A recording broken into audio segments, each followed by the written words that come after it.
the C word. Cancellations.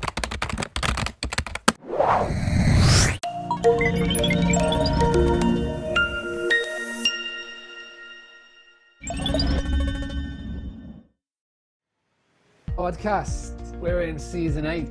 We are doing episode 4, fighting back against coronavirus. Cancellations galore, and so many people are freaking out. They are losing thousands and thousands in revenue, and I thought, right, something needed to be done. So I reached out one of the best people that I know when it comes to sales and retentions. Jessica Lorimer guided me through so much over the last couple of years, how to grow a business, how to scale a business, how to do new business phone calls in an area that I've never had to do before. And she has helped the hospitality community and the Boostly Academy members from day one.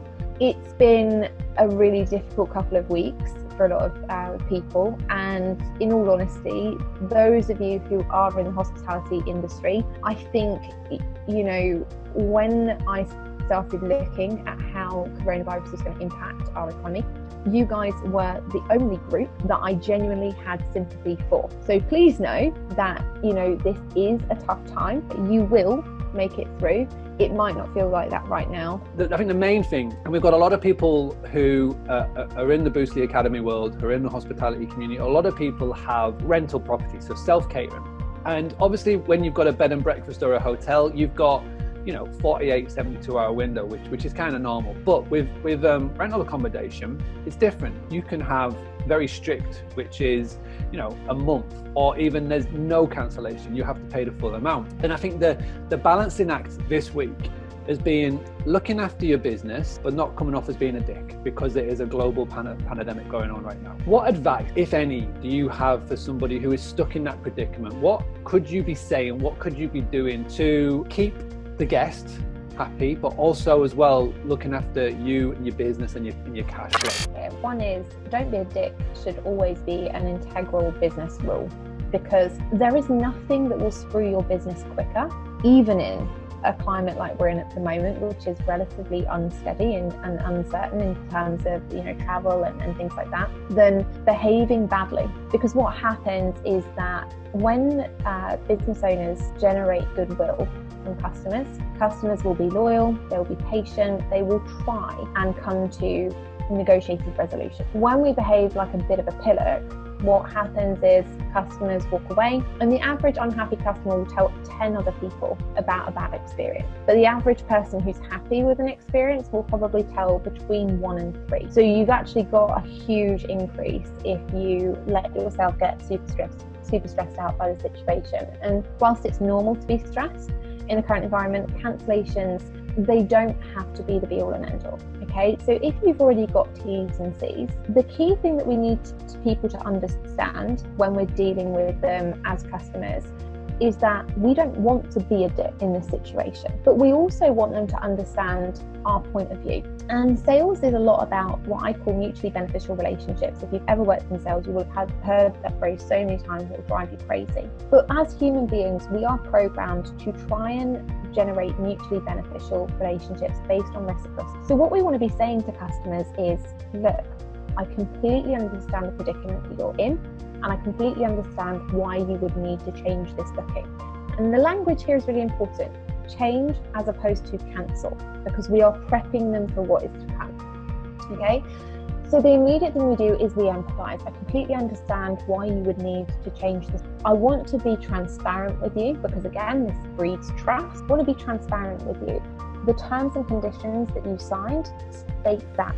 And be clear, what do they state? Is it no cancellation at all? Is it no refund? Is it prorated? Whatever that looks like. However, and this is the key bit where for the customer it turns around and they feel like they're going on the hero journey. However, because we are in the situation that we're in, I'm more than happy to offer you either, right? And this protects us from, this means that we're in more control of the situation. If we give them an opportunity and we tell them what we're willing to offer them, it shows goodwill, it demonstrates that we're willing to negotiate, and it also sets it out really, really clearly.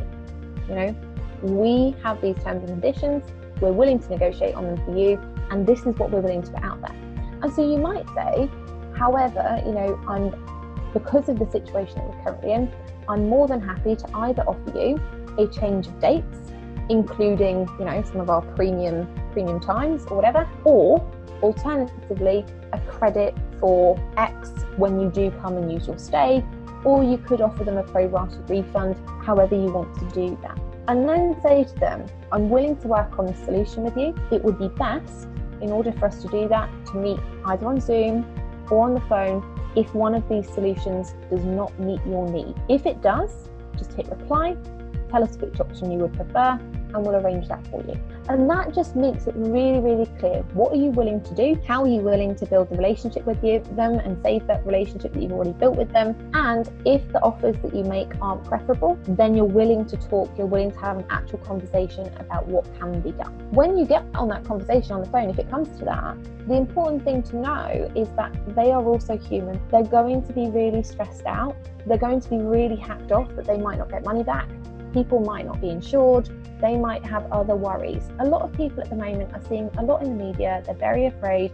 We know this because everyone's stockpiling toilet roll that you can't even eat. Like, if I was going to stockpile anything, it'd be green and blacks and more white. But apparently people do not have the same priorities as me.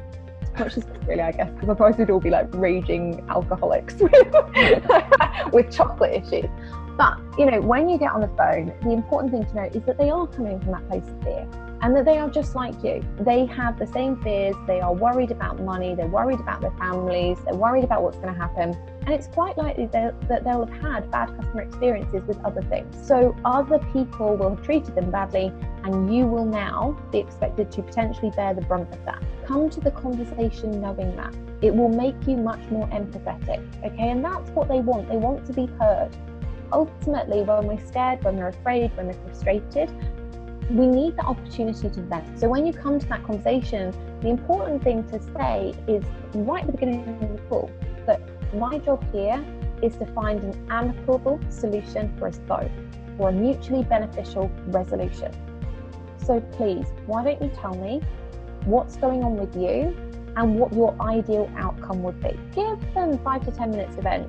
Chuck their phone on the surface, it's fine. Like, they can just go off and they can talk about everything else that's going on for them. And that's okay. They're not making it personal. It's not you. They know that. They just need that opportunity to vent at somebody. And right now that is you. Once they've done that, and you've heard what their ideal outcome is, you can decide, is that ideal outcome something I'm willing to give? And if it isn't, if they're saying, I want a full refund and blah, blah, blah, and it's not fair, then again, you just have to reiterate, well, unfortunately, the terms and conditions that you signed state that this. Now, I'm willing to work with you on this, but this solution that you've suggested isn't going to be possible at this time. Would you be open to exploring other opportunities that are going to help you? And that's it. And it sounds like a bit of a formal conversation, and it is. It is a formal conversation because we have to take emotion out of this. We want them to understand that we're coming from this from a place of professionalism, that we're coming at it from a place of goodwill, that we're trying to build a relationship, but equally that we're not going to break down on the call and start crying because our businesses are under pressure and because we're frustrated, because it won't make them any more sympathetic towards you.